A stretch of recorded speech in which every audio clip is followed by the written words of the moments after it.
8h12, de volta com Folha no Ar ao vivo aqui pela Folha FM, ao vivo também pelo Face, YouTube e Instagram. Você acompanha este programa, daqui a pouco vai estar editado lá para podcast em todas as plataformas tocadoras de podcast. Logo mais tem reprise na Plena TV e, claro, né, pela Alexa. É só dar o comando Alexa ouvir Folha FM ou baixar o app também da Folha, onde você estiver, para você curtir, seguir, compartilhar aí a nossa programação.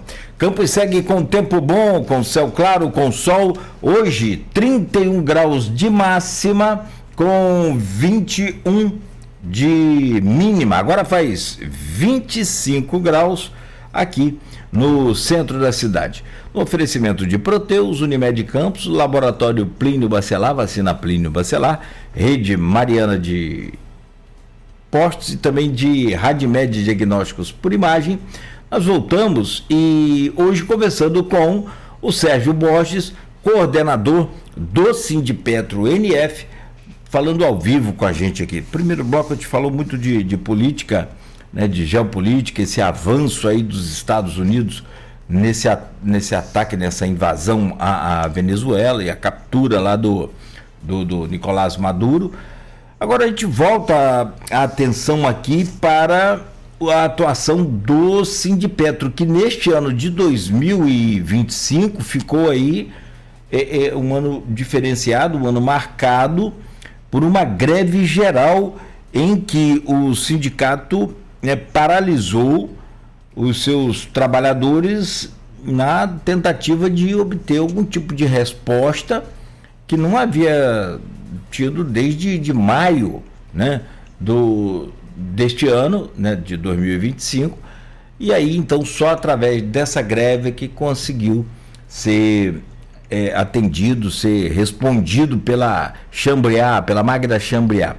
Ô Sérgio, eu começo perguntando como é que foi essa greve, o saldo dela, mas antes eu quero saber como é que foi a adesão e a participação dos trabalhadores nesse movimento, que por um lado a gente avança na comunicação, você fala com todo mundo hoje que está embarcado facilmente, mas por outro você tem também, eu diria talvez a dissipação de atenção, talvez de foco desses trabalhadores com outras fontes.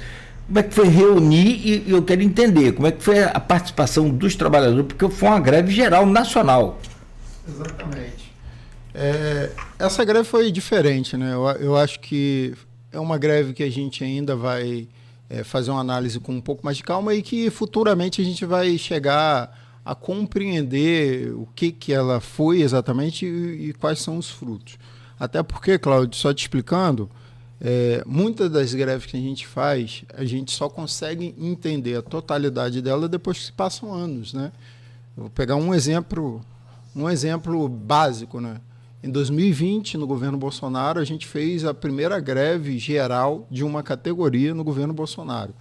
Foi aquela greve um pouco antes da pandemia, antes de dar o lockdown no Brasil. E aí a gente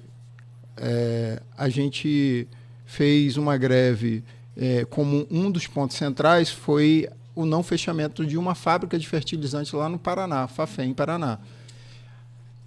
Fizemos a greve, 21 dias de greve aqui no Norte Fluminense, no Brasil como um todo. Eu lembro da gente sair da greve muito cabisbaixo, algumas pessoas chorando, porque a fábrica foi fechada e centenas de trabalhadores demitidos. Mas a gente cravou ali uma luta muito forte, mobilizamos a justiça, fizemos acordos judiciais e, inclusive, conseguimos manter o sindicato deles mesmo sem a fábrica lá. Anos depois, já em 2024, a gente conseguiu reabrir aquela fábrica. E aí eu estava lá no dia que os trabalhadores foram readmitidos.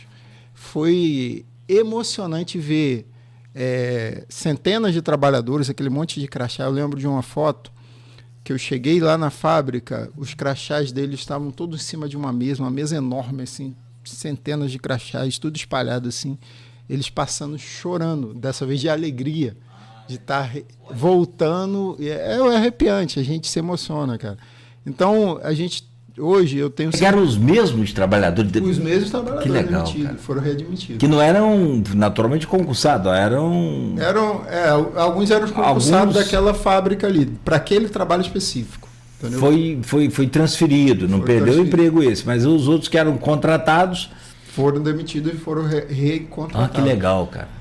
E aí, cara, hoje a gente tem certeza... Desculpa te interromper, perdão. Só para eu pegar o fio aqui. E isso, naturalmente, é também um trabalho do sindicato no sentido de buscar esses mesmos trabalhadores, sim, certo? Sim, buscar, reunir, fazer o enfrentamento.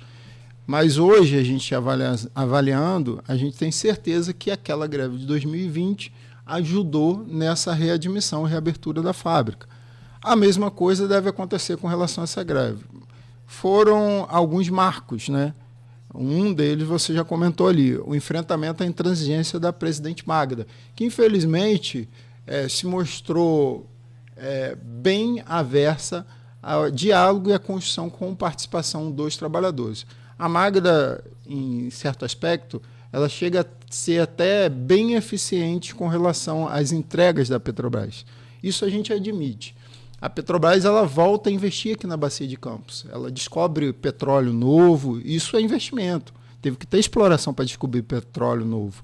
Ela já tem 4 projetos de navios, embarcações, né, projetos de produção em construção aqui para a Bacia de Campos. E a gente estava numa perspectiva de declínio, ou seja, vai aumentar a produção daqui a alguns anos. E a gente tem, para esse ano de 2026, 2 embarcações novas chegando. Eu estou falando só de investimentos aqui local. Essas 2 embarcações podem gerar, entre empregos diretos e indiretos, quase 2.000 empregos aqui na região norte fluminense. Então, ela vem investindo, reabriu essa fábrica de fertilizante, entre outras, está investindo na indústria naval, contratando navios aqui no Brasil. A Petrobras volta a fazer isso, gerando emprego nos estaleiros brasileiros do norte ao sul do país, está ampliando os parques, as refinarias, o que também gera obra. Aqui no Comperj, ali no Itaboraí, antigo Comperj, agora tem outro nome, a expectativa é que as obras comecem agora, esse ano, e a gente ali pode gerar mais de 10.000 empregos direto. Sabe o que é isso? Para o estado do Rio de Janeiro. Nossa, é muito emprego. São 26 bilhões de dólares de estimativa de investimento direto. Né? Isso vai beneficiar não só Itaboraí, mas todos os municípios no entorno que vão ter que produzir, vão ter que gerar mão de obra qualificada. Isso é bom para o Brasil, bom para a economia, é bom para todo mundo, né? Bom para o trabalhador, bom para a empresa, bom para todo mundo. Só que, quando você fala em direito do trabalhador, aí muda a conversa. Quando a gente fala assim, a Petrobras continua sendo a empresa mais lucrativa do país, é a mais lucrativa, é a que mais distribui dividendo entre as petrolíferas do mundo. Por que parte dessa riqueza, que é produzida pelo próprio trabalhador, não é revertida em um direito e benefício? Foi essa a questão e por isso que a gente fez a greve. Então, esse enfrentamento ao autoritarismo de uma pessoa que se achava, porque estava entregando uma pessoa soberana, que não seria questionada, coisa e tal, a gente marcou com essa greve. Isso ficou muito claro. Ela entendeu que a categoria petroleira, sempre que for necessário, vai fazer enfrentamento independente de como ela estiver posicionada. Um outro aspecto muito forte dessa greve, que você falou da adesão. Geralmente em greves nossas a gente faz o que a gente chama de trancaço, né? Aquela confusão básica. O piquete de convencimento ele é até um instrumento previsto na Constituição. A gente para o trabalhador para trocar ideia com eles, porque se a gente não parar, o patrão assedia ele o tempo todo. E aí eles ficam com dificuldade. Isso a gente faz com tranquilidade. Mas às vezes a gente tem que fazer o que a gente chama de trancaço. E nesses trancaços sempre geram muitas confusões, né? A título de exemplo, no primeiro dia de greve lá no Sindipetro Caxias, numa atividade, 2 dirigentes sindicais chegaram a ser presos pela Polícia Militar, num ato que não precisava de tanta violência assim. Ali as coisas já estavam caminhando para liberar os trabalhadores, então a gente não fica o dia inteiro com o trabalhador, geralmente faz isso durante um período da parte da manhã, Mas a polícia militar deu uma resposta muito truculenta com relação àquilo ali. Diferente do que a gente viu aqui no Norte Fluminense, inclusive, tá? Aqui no Norte Fluminense, muito embora a gente tenha visto uma força policial muito grande, mobilizada para acompanhar a nossa greve, inclusive tem uma foto onde eu e o Teseu fomos no aeroporto de Farol e a gente contou ali mais de 12 viaturas de polícia, mais de 30 agentes de segurança pública, entre policiais, militares e guardas municipais, com um cachorro, cão de guarda. Eu nunca tinha visto aquilo aqui em Campos. No aeroporto, tanta gente assim, e só 2 dirigentes sindicais, que era eu e o Teseu. E a gente... Já pensou isso aí numa comunidade, fazendo uma... Foi o que a gente perguntou, já pensou foi o que essa, a gente brincou. Essa força militar aí na... A gente até conversando... Tirando barricada. Exatamente. Os trabalhadores que estavam desembarcando nesse dia falaram assim, gente, isso tudo só por vocês dois, vão lá no meu bairro, porque meu bairro está violento, vai lá para ver se essa força policial vai toda para lá. As pessoas estavam ironizando, né, o excesso de uso do aparato militar. Mas aqui a gente não teve problema com a polícia, muito pelo contrário, tá? Até assim, os agentes de policiais que tiveram com a gente trataram a gente de forma muito educados, até, por assim dizer. Vieram questionar o que a gente estava fazendo, a gente, como sempre, respondeu com muita tranquilidade, mas trataram a gente de forma muito respeitosa, Cláudio. Falando, não, vocês estão no seu direito, isso aqui é um direito constitucional, vocês façam a greve. Agora, só pediram para não impedir o direito de ir e vir das pessoas. Eles colocaram lá no bloqueio as rodovias, coisa e tal, e a gente não tinha expectativa de fazer nada disso. Então a coisa fluiu muito bem. Os comandantes de batalhão aqui de Campos e lá de Macaé atuaram de forma muito exemplar, né? E assim por dizer. A gente sempre é muito crítico da Polícia Militar por conta de uma série de questões. Essa mesmo de Caxias, eu vi na hora, eu fiquei assustado. O cara foi levado, preso, como se fosse um bandido, como né? se fosse um bandido. Como e se aí estivesse ameaçando a integridade de alguém e não tinha ninguém armado, não tinha ninguém brigando com ninguém. Mas nesse caso, é bom fazer esse relato, Cláudio, porque a gente bate quando tem que bater e a gente elogia quando tem que elogiar. Então, que esse exemplo aqui de Campos e Macaé, ele sirva como um exemplo para as demais polícias militares do Brasil inteiro. Um reforço, sim, que eles estavam preocupados com alguma confusão, que pode ter, e a gente já teve greve que teve confusão, mas sempre com muito respeito ao movimento que estava sendo construído, a greve que estava sendo feita.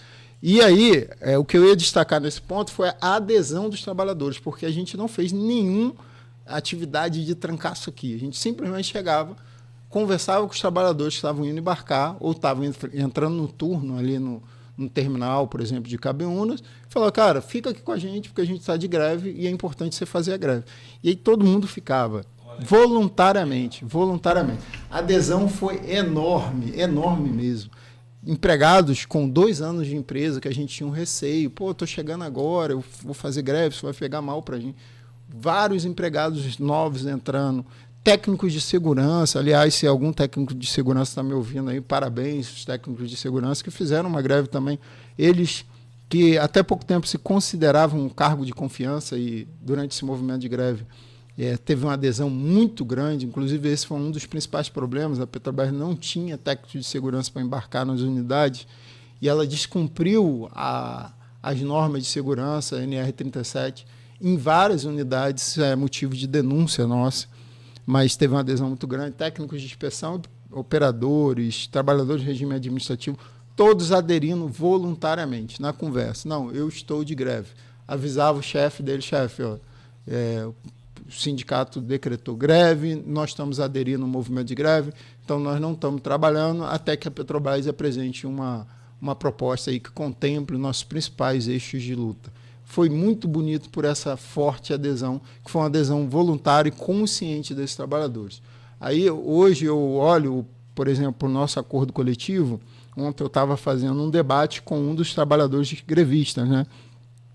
Porque a gente sempre sai da greve com aquela sensação, poderia ter esticado a corda um pouquinho mais, poderia ter ficado um pouquinho mais, ou não era o momento correto. E aí eu estava lembrando a ele que hoje a gente tem um melhor acordo coletivo do Brasil, Cláudio. Eu falo isso com propriedade porque eu já fui diretor da CUT e eu fazia essa comparação com outras categorias também que são muito aguerridas, como, por exemplo, bancários, pessoal da educação, que também sempre tem um acordo coletivo muito bom. E a gente tem a clareza hoje que a gente tem um melhor acordo coletivo justamente porque a categoria, sempre que é preciso, ela vem para essa luta, faz os enfrentamentos necessários, a gente consegue avançar bastante.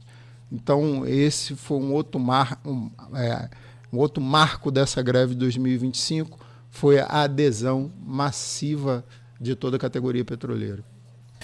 Você acredita que, dentre as propostas ali feitas, a maior conquista foi essa quebra de muro entre o sindicato e a Magda? Ou teve outras conquistas importantes também que você considera?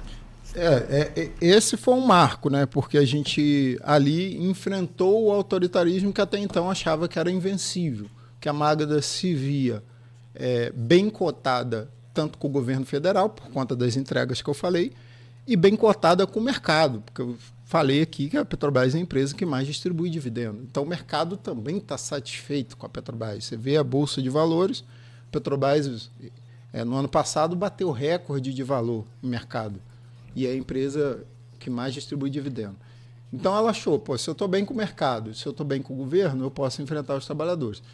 E aí ela viu que não. Agora, para além desse enfrentamento, a gente também conseguiu conquistas significativas no acordo coletivo. A gente conseguiu um vale mercado, que era um pleito nosso antigo.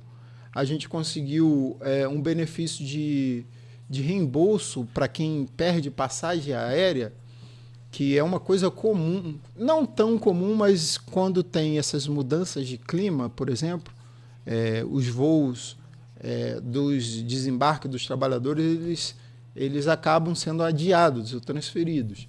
E aí eu tenho que lembrar que a gente tem uma característica de ter trabalhador de tudo quanto é lugar aqui no Brasil, nós trabalhando aqui com a gente. Inclusive, eu encontrei nessa greve, fazia tempo que eu não encontrava, com um trabalhador que mora fora do Brasil, você acredita? Tinha um trabalhador lá, grevista, que mora na Espanha. Ele já está aí, já se aposentando, e ele, por conta da escala de trabalho, 14 por 21, ele consegue vir da Espanha, fazer os 14 dias e voltar para a Espanha. A família está toda lá na Espanha. Só que para esse trabalhador ter viabilidade econômica, ele compra as passagens todas do ano de vez. Ele já antecipa as compras, porque se deixar para comprar em cima da hora fica muito caro. E aí, quando um voo desse atrasa, ele tem que remarcar a passagem, isso sai caro. A gente conseguiu um benefício para a Petrobras custear parte dessa remarcação.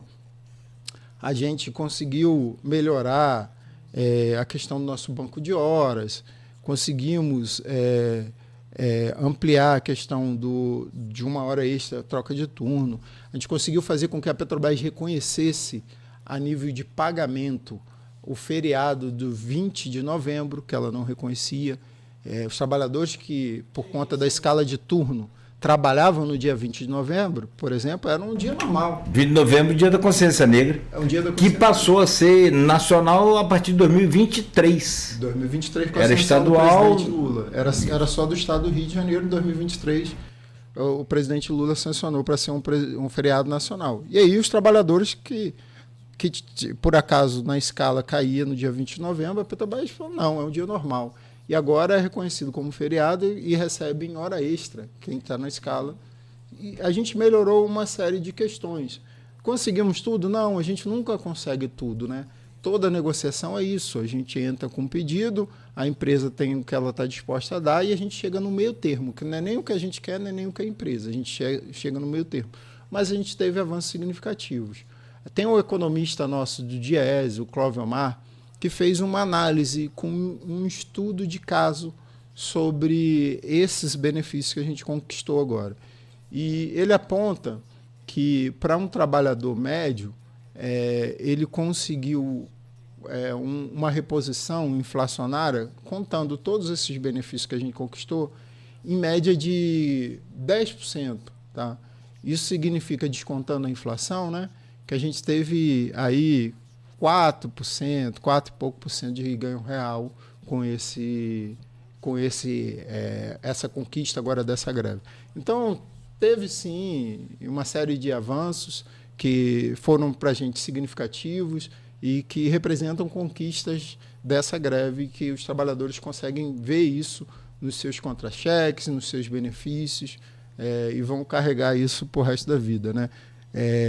A gente, de fato, acredita que foi uma greve histórica, mas, como eu te falei, tem algumas outras questões que a gente só vai perceber ao longo dos próximos anos. Mas aí, como diria o poeta, companheiro, greve no governo Lula, greve dos petroleiros e da FUP no governo Lula, companheiro. Por que, companheiro? Porque o Lula, claro, todo mundo sabe, mas é daí que ele surge, é do movimento sindical.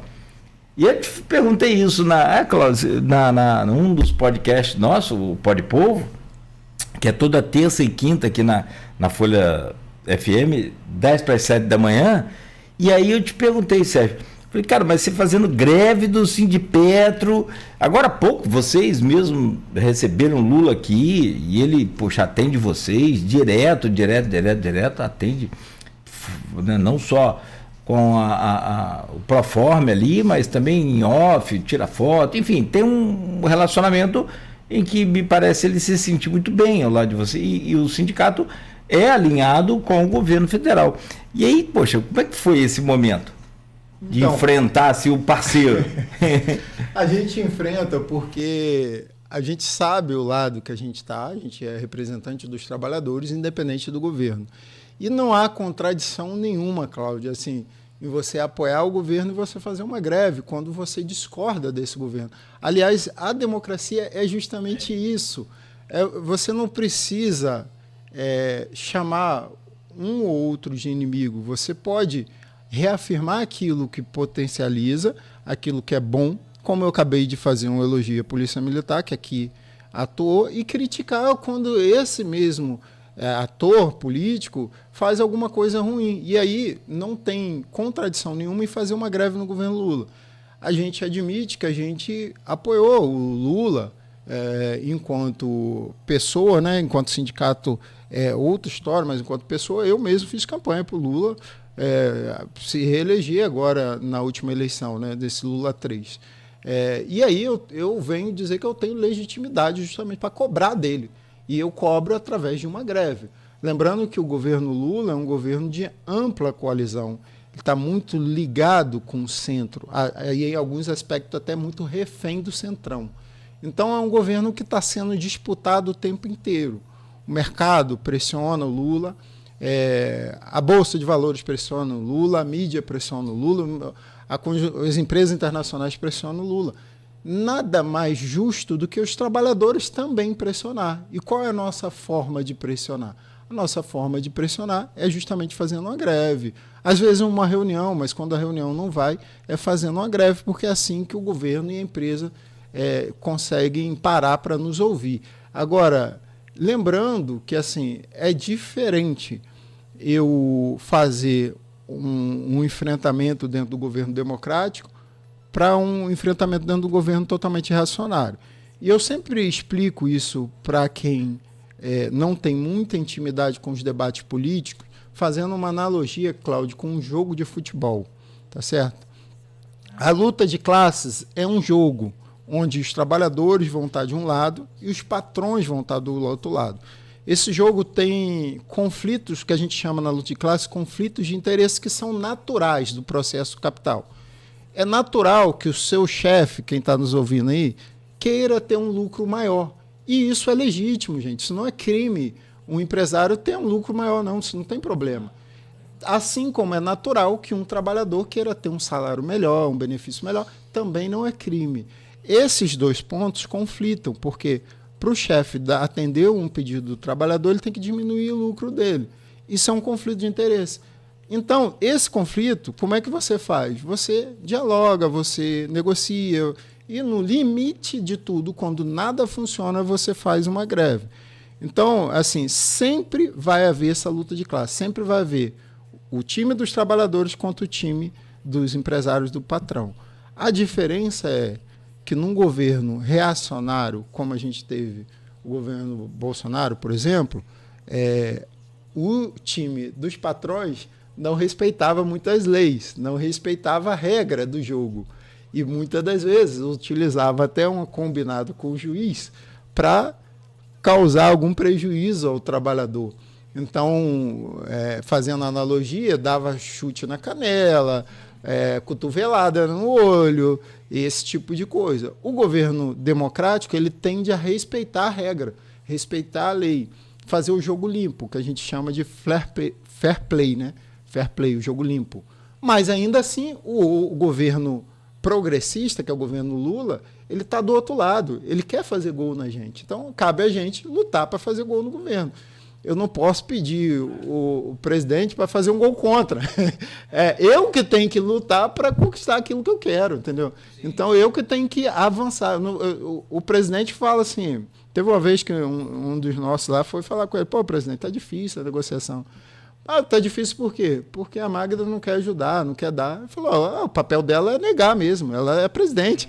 Ela tem que fazer isso, e o papel de vocês é cobrar. Então façam o jogo como na regra, como tem que fazer, prevista na Constituição, que vocês vão chegar a um ponto de equilíbrio, que é o que a gente chegou. Então, assim, a gente respeita as regras do lado de cá e eles respeitam as regras do lado de cá. Mas é legítimo, sim, fazer greve em governo Lula, e a gente mostrou mais uma vez nossa independência, né? Que é aquilo que todo mundo questiona. Mas vocês são independentes? Somos. Tanto é que se a gente precisar, a gente faz. Lembrando, Cláudio, que esse ano também eu falei ano de Copa do Mundo, mas é um ano eleitoral, né? É um ano eleitoral. Eleição grande. Aliás, são eleições, né? Eleições gerais no Brasil. Tanto para presidente, governador, senador, no caso do Rio de Janeiro, 2. 2 senadores. Deputado estadual e deputado federal. São 5 votos, aliás, que nós vamos dar esse ano. Vamos dar esse ano. E aí, o ouvinte pode estar me perguntando, mas como é que fica o posicionamento Sim, claro. de vocês que fizeram a greve no governo Lula com o próprio presidente? Aí a gente lembra que no processo democrático brasileiro, que hoje está bem rachado e polarizado entre 2 grandes oponentes, que é o Lula e o candidato do Bolsonaro, a gente praticamente vai ter que escolher se a gente continua com o processo democrático ou se a gente volta para um governo mais fascista, mais neoliberal. Então, não há também contradição nenhuma em fazer greve e continuar apoiando o governo quando for preciso. Então, num processo de eleição geral, a gente vai ter um posicionamento, sim, e se a gente precisar fazer outras e outras greves, a gente vai fazer tantas quantas forem necessárias. Então, é um ano até que eu acho que é um assunto que a gente poderia também olhar um pouquinho para frente, porque vai ser um ano que vai mexer talvez mexa até com a prefeitura aqui de Campos, né? A gente sabe que há uma possibilidade que ainda não foi descartada do nosso prefeito virar o vice de um grande candidato aí ao governo do estado. É uma possibilidade pequena, sim, mas também não foi descartada ainda. Então, se isso acontecer, por exemplo, a gente muda o prefeito, né? O prefeito sai e aí a gente tem uma outra configuração.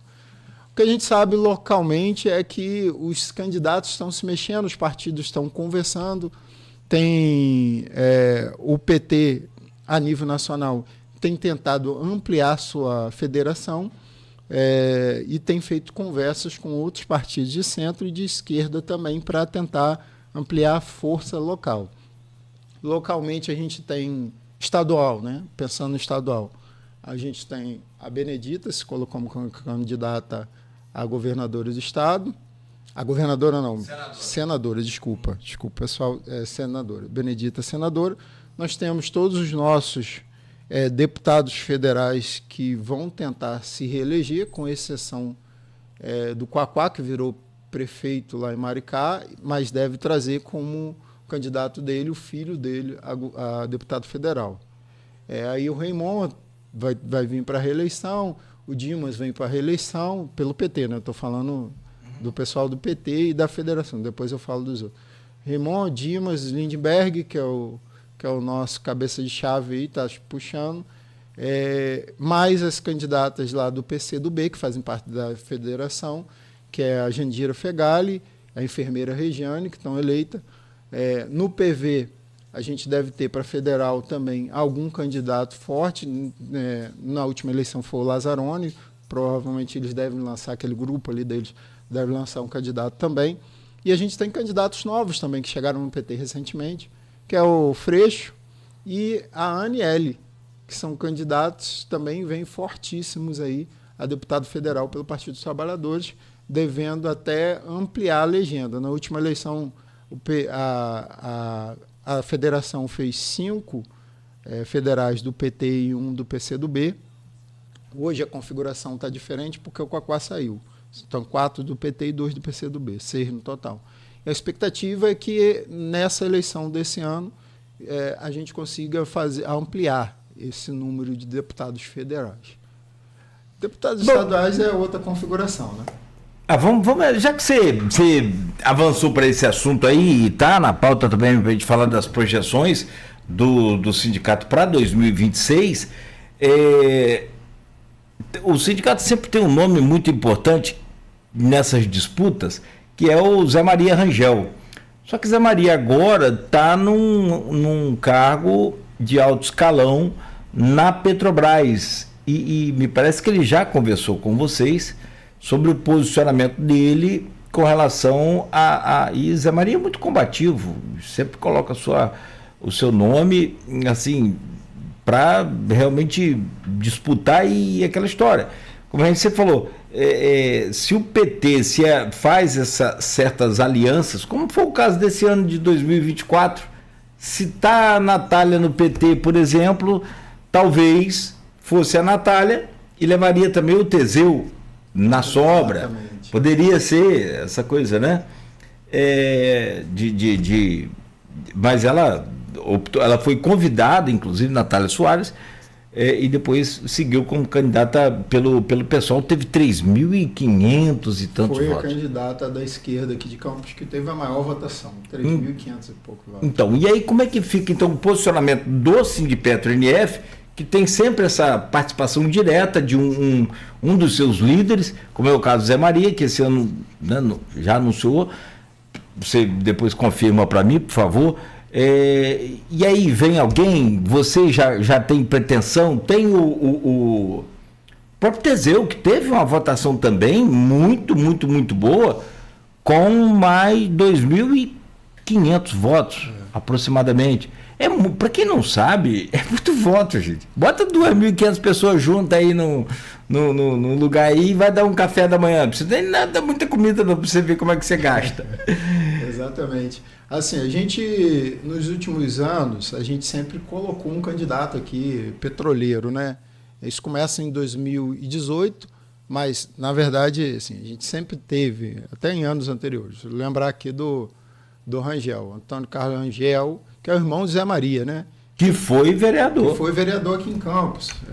Aliás, se me permite até um comentário, um dos quadros muito importantes e bons naquele legislativo.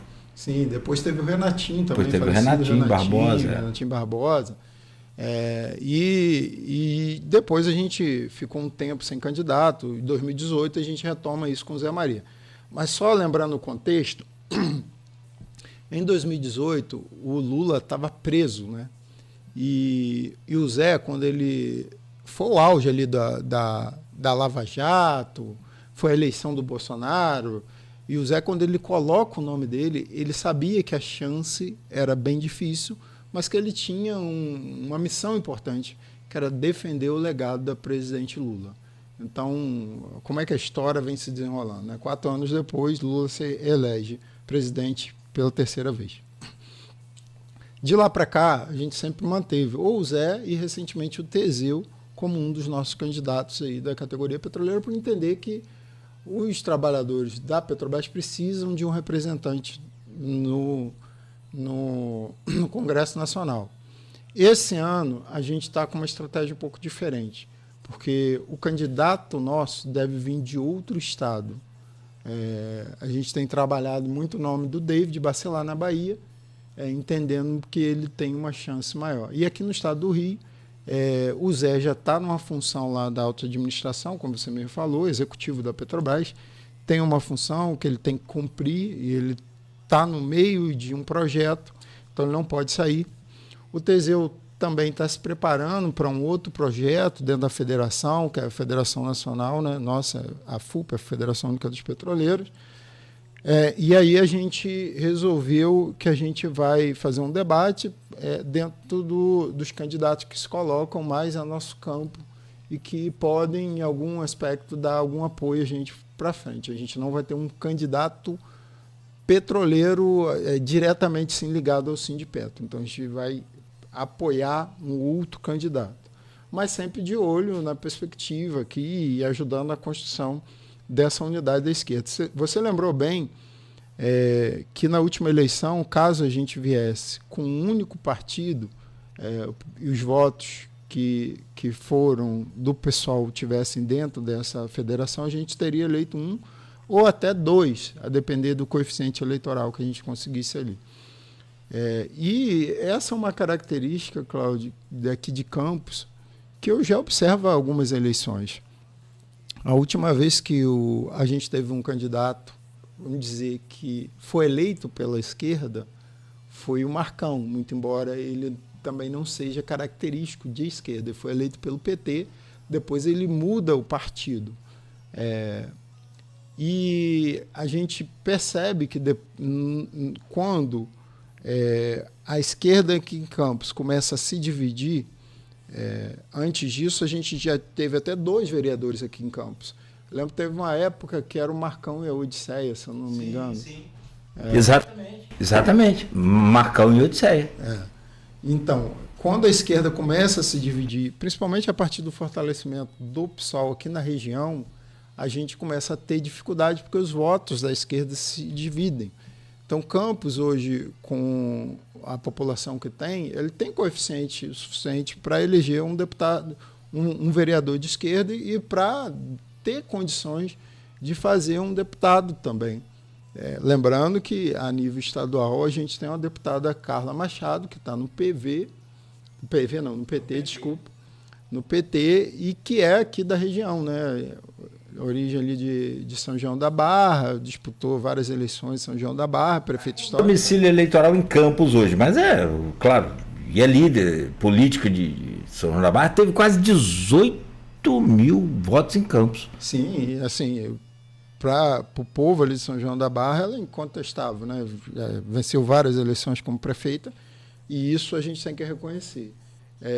Mas ainda assim, a gente acredita que se a esquerda se unir aqui na região, a gente consegue, enfim, trazer um deputado estadual e talvez um representante que esteja mais ligado com a gente no deputado federal.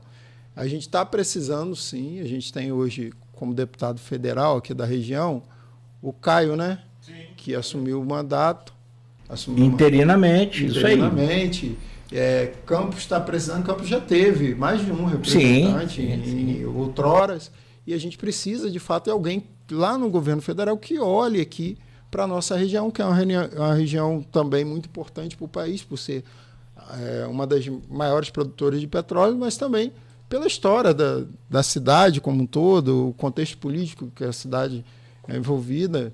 Então, a gente vai estar trabalhando aqui para tentar convencer esses partidos, não depende só da gente, a se unirem e aí a gente ter candidaturas fortes aqui na região, para que a gente tenha uma representação digna da região norte-fluminense.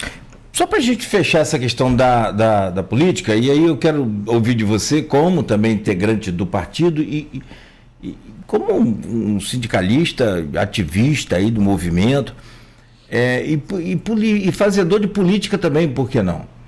Né? Se não política partidária só, mas política social, e muito bem por sinal. Ô Sérgio, me diga uma coisa, como que você viu esse resultado primeiro da Operação Unha e Carne, que, dentre outros, conseguiu, por motivo já divulgado, claro, né, prender o então presidente da Assembleia, o campista Rodrigo Bacelar, por suspeita de envolvimento com o crime organizado, onde naquela conversa foi divulgada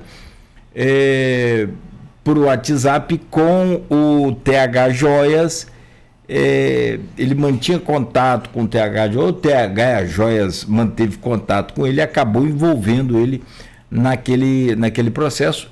Para que o que acontece? Só para quem não acompanhou, para colocar as pessoas no mesmo fio aqui da gente. O TH Joias teria sido informado por Bacelar, segundo a Polícia Federal, de que haveria uma operação na casa dele. Então, por informação privilegiada, né, ou suspeita de revelar informações privilegiadas, o Bacelar foi preso. Hoje não é mais, né, não pediu licença por 10 dias e agora entrou em recesso. Está cumprindo prisão domiciliar com o uso da tornozeleira. Bom, são essas cautelares dadas a ele pelo ministro Alexandre de Moraes. Como que você viu esse processo, né, de um campista político envolvido nessa situação, com essas suspeitas, e como você, como companheiro de partido, viu o voto da Carla Machado, deputada estadual, pela liberdade do Bacelar? Para quem não sabe, as assembleias têm esse poder de, né, soltar um deputado em mandato, né, com a votação passa pela Comissão de Constituição e Justiça, depois pelo plenário, e aí apresenta esse pedido à Justiça, a Justiça aceita ou não, mas tem o poder de fazer esse pedido. E o PT todo votou contra, mas a Carla, única que votou a favor. Como você viu esse episódio envolvendo o PT aqui da região? Não, primeiro, assim, a gente vê... a gente lamenta, né, o episódio, porque é triste ver a realidade da política brasileira escancarada, assim, de forma que a gente percebe algo que já era, de certa forma, perceptível, a coligação entre os poderes públicos e o crime organizado. Então isso está muito claro para a gente.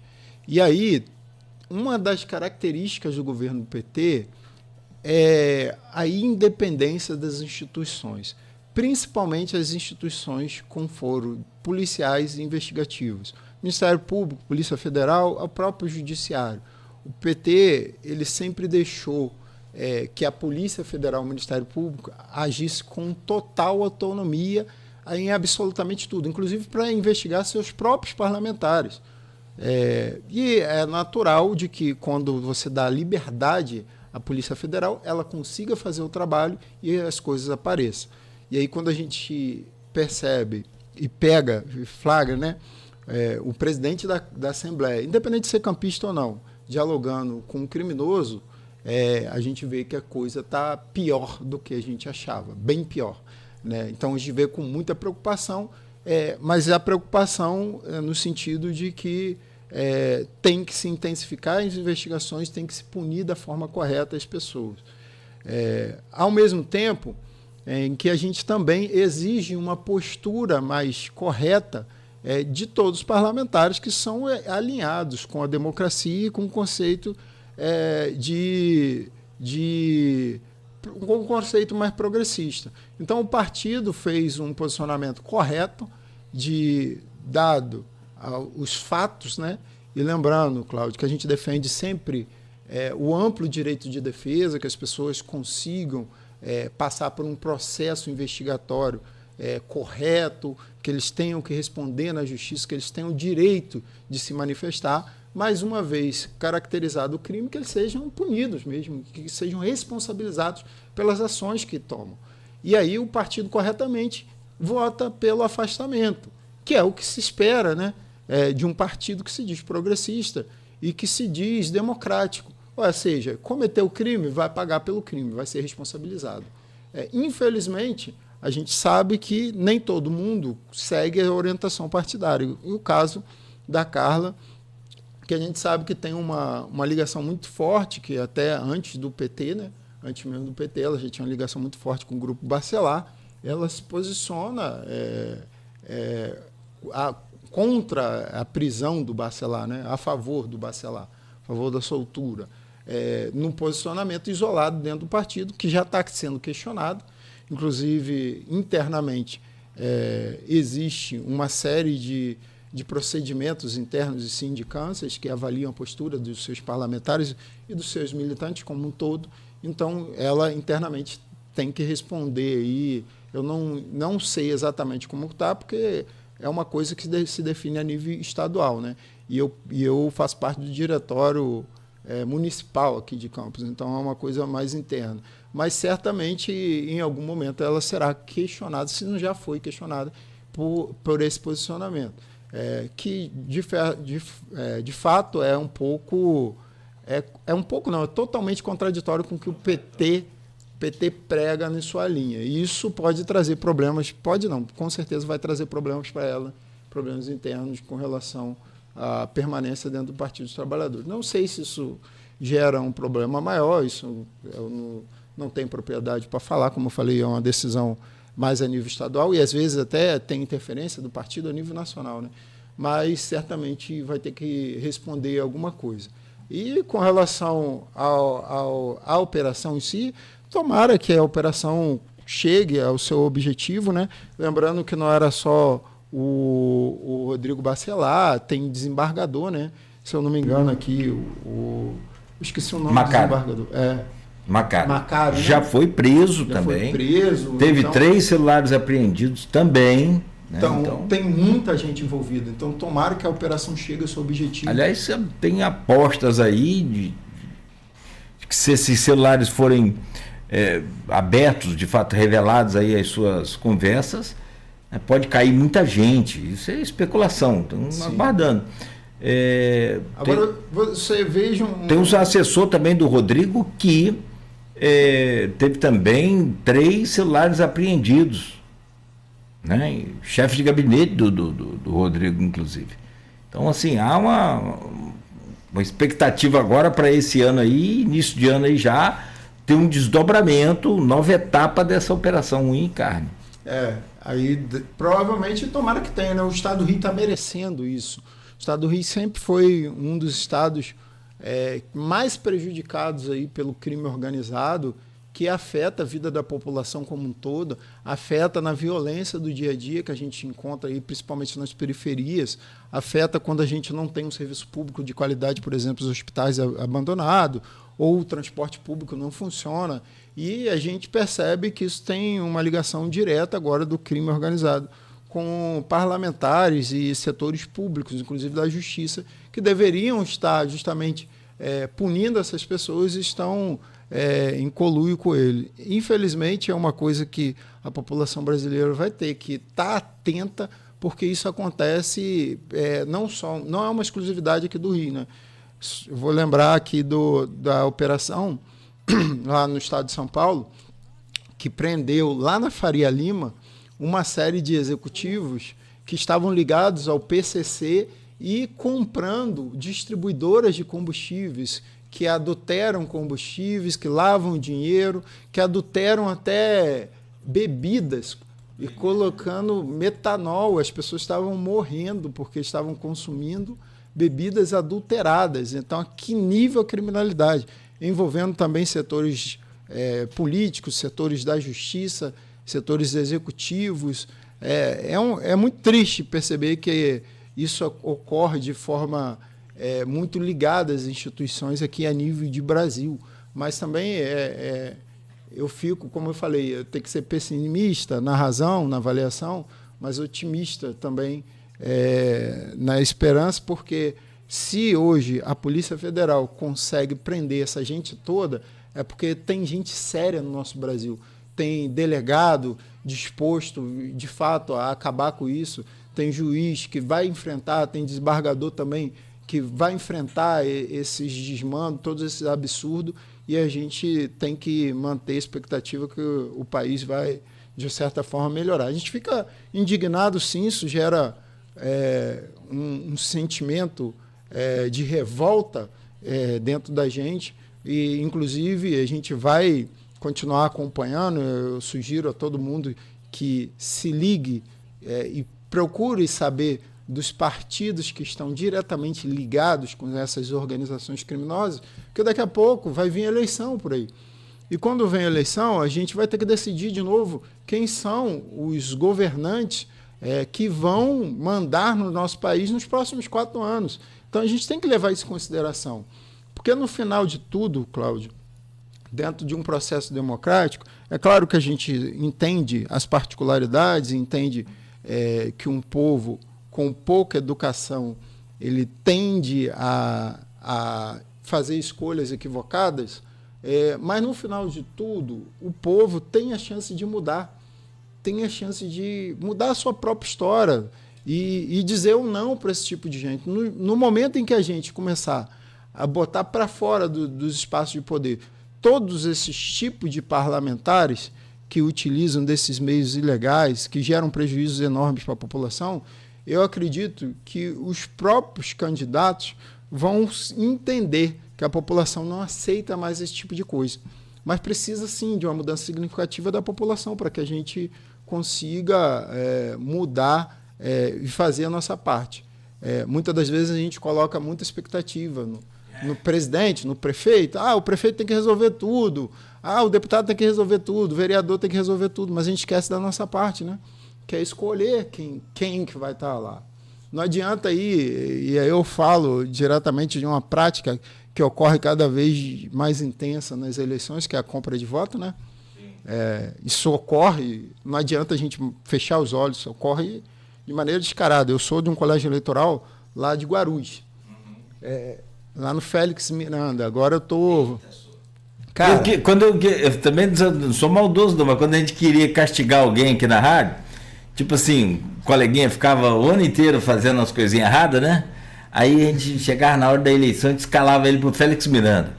Eita treta, treta todo ano. Direto, todo ano. Toda eleição tem briga, tem pancadaria, doideira lá. Teve um momento de calmaria, foi no Dilma II, quando ela botou o exército na frente da escola. Foi a única eleição que estava feio demais, o Brasil. Mas estava horrível aquilo lá, estava horrível. Aí o exército ali na frente moralizava o processo eleitoral, porque ele não deixava ninguém ficar parado ali. As pessoas tinham que entrar, votar, tá fazendo o quê? Pode ir para casa, sai de frente da escola. Então foi o único momento que eu vi uma eleição mais ou menos. Mas assim mesmo você pegava os bares no entorno da escola, estava tudo lotado. Mas eu estou falando assim, ali, eu acho, ali, eu também já andei ali também no Eldorado, naquele CIEP também, que é outra maluquice. Cara, carro de som, churrasco... Nada que é permitido. Nada que é permitido na eleição. Boca de urna, moendo. Comendo solto. As pessoas assim... E não tem uma autoridade para chegar e falar assim, não pode. Então a gente precisa... se não tem ninguém, a população precisa se conscientizar que isso está errado. Porque uma vez que você... Eu já expliquei isso para um morador de comunidade esses dias numa campanha que a gente estava fazendo, que a gente chama Natal Solidário. A gente foi fazer doação de cesta básica lá. E ele estava me questionando sobre essa questão mesmo da eleição. Eu falei, cara, olha só, quando você vende o voto, porque a justificativa do eleitor, principalmente o eleitor pobre, ele falou, cara, eu não tenho nada. Então, no momento da eleição, é o momento que eu tiro alguma coisa do político, porque eles roubam de mim o tempo todo, e é o momento que eu me vingo deles e tiro alguma coisa deles. Mas não é essa a lógica. A lógica é o seguinte, o político, quando ele compra o seu voto, ele está comprando ali o direito de não ser exigido por mais nada durante os 4 anos do mandato dele. Ou seja, se daqui a pouco você for lá cobrar dele um postinho de saúde, ele vai falar, eu já te paguei, já te dei aqueles R$200 ali, já está pago, não te devo mais nada. Se você for cobrar o buraco da sua rua, como você falou no anúncio, eu falo, não, amigo, eu já paguei, pega os R$200 que eu te dei e vai lá tapar o buraco da sua rua com esses R$200. Então, não vale a pena. Isso é corrupção. Isso é corrupção. O eleitor que combate, que fala o ano todo sobre corrupção, sendo corrupto. Exatamente. Então não vale a pena, gente. Não vale a pena vender o voto. Não vale a pena. É melhor você escolher, você parar, pensar, escolher, e aí depois você ter a cabeça erguida, Cláudio, de apontar o dedo e falar assim, eu votei em você para resolver os meus problemas, então eu quero que você venha aqui e me ajude a resolver os problemas da população. E eu não votei por dinheiro, por qualquer coisa, eu quero que você trabalhe para a população. Que é isso, o político ele tem que estar a serviço do povo, ele é um servidor público e deveria ser assim. Ô Sérgio, são 9h07, com a conversa boa, avançamos aqui, eu tenho que fechar o programa, mas cara, tem um comentário aqui no Face e não posso sair sem que você fale ou não, aí eu escolho a sua, mas está aqui, ó. Sobre o Alcebiades Alec, sobre o desconto em folha dos aposentados no fundo de pensão da Petrobras causado pelo governo Lula. Então, esse foi o nosso principal ponto de pauta nessa campanha. É o PED. Os planos de equacionamentos aí, dos débitos. O fundo de pensão nosso, que é a Petros, que é a aposentadoria privada da Petrobras, ele tem um déficit. E ele não foi causado no governo Lula. Ele foi causado ao longo dos últimos anos por uma série de problemas. Nós tiramos 2 linhas para resolver isso está numa carta compromisso. E a gente tem a expectativa de resolver isso esse ano, Cláudio, 2026, tá? A carta compromisso aponta um prazo para dar um fim desse problema ainda esse ano. A primeira linha é a construção de novo plano, que é um plano que não tenha a série de problemas estruturais que esse Petros 1 tem. Pegar um exemplo só do plano, de problema que o plano tinha e que precisa... 2. Um é o que a gente chama de família real, que é o seguinte, o plano faz uma perspectiva de aposentadoria baseado numa família de marido, mulher e 2 filhos. E o que a gente está vendo acontecendo na prática? Sociedade brasileira. O pessoal em idade avançada se separa e casa com uma pessoa mais nova. Isso é muito comum na característica petroleira. E aí a mulher, um homem de, 50 anos, casa com uma mulher de 30, 35. E essa mulher vai viver mais e vai ter filhos mais novos. E isso gera déficit. Isso é um problema que a gente chama de família real. Um outro problema são trabalhadores que trabalham a vida inteira no regime administrativo, que recebem menos, contribuem menos, e aí no final da sua vida laboral vão para um regime especial, por exemplo, turno ou embarcado. E aí eles contribuem com um balde d'água e querem se aposentar com uma caixa d'água. Ou seja, ele quer ter uma aposentadoria muito maior do que aquilo que ele contribuiu. Isso também gera déficit. Essa proposta de um novo plano resolve isso. Mas aí resolve daqui para frente. E o para trás? O para trás, nós estamos trabalhando com a perspectiva de que a Petrobras contabilize as ações que a gente tem trabalhista contra a Petrobras e contra a Petros, no que diz respeito a esses equacionamentos. Isso gera um déficit trabalhista enorme na Petrobras, isso está no balanço da companhia, e a gente está propondo uma troca. A gente tira essas ações e a Petrobras coloca esse déficit em dinheiro, o que reduziria o nosso desconto do PED. Isso também está na proposta, está na carta compromisso que a gente saiu. Tem um prazo, agora de cabeça eu não vou lembrar o prazo, mas depois vocês podem entrar lá no site sindipetranf.org.br, a carta está lá e você consegue saber do prazo e do cronograma. E a nossa expectativa é que a gente consiga resolver isso esse ano. Então, foi o nosso principal item de pauta e a gente saiu da campanha com o Sindipetro, a FUP, a FNP, todos os outros Sindipetros do Brasil, inclusive entidades de defesa dos aposentados, como as associações de defesa dos aposentados, todas contempladas com essa carta compromisso que tira esses 2 encaminhamentos. Ótimo. Serginho, obrigado, amigo. Felicidade para você, feliz ano novo, que seja aí um ano de conquistas, mas sem greve. E eu falo greve por conta de toda essa trabalheira que tem, de todas essas dificuldades aí. Tudo de bom, amigo. Obrigado aí por tudo mais uma vez. Obrigado aí, Cláudio. Obrigado a todos os ouvintes. É um prazer de novamente estar aqui com vocês, estar compartilhando um pouco, batendo esse papo, né? Compartilhando um pouco das informações que a gente tem.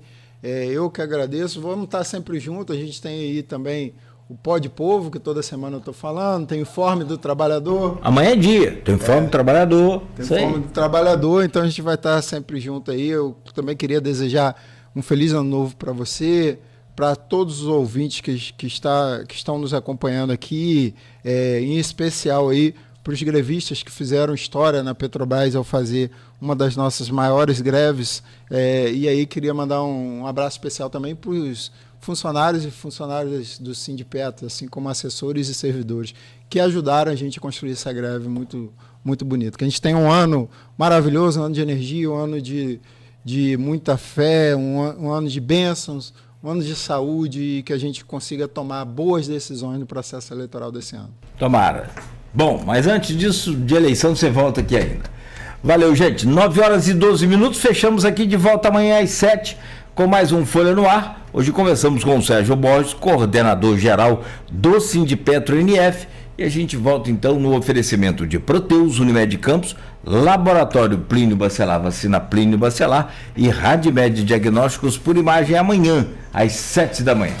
A gente tem sempre aquele posto de confiança em nossa cidade. Mas quando viajamos, fica complicado.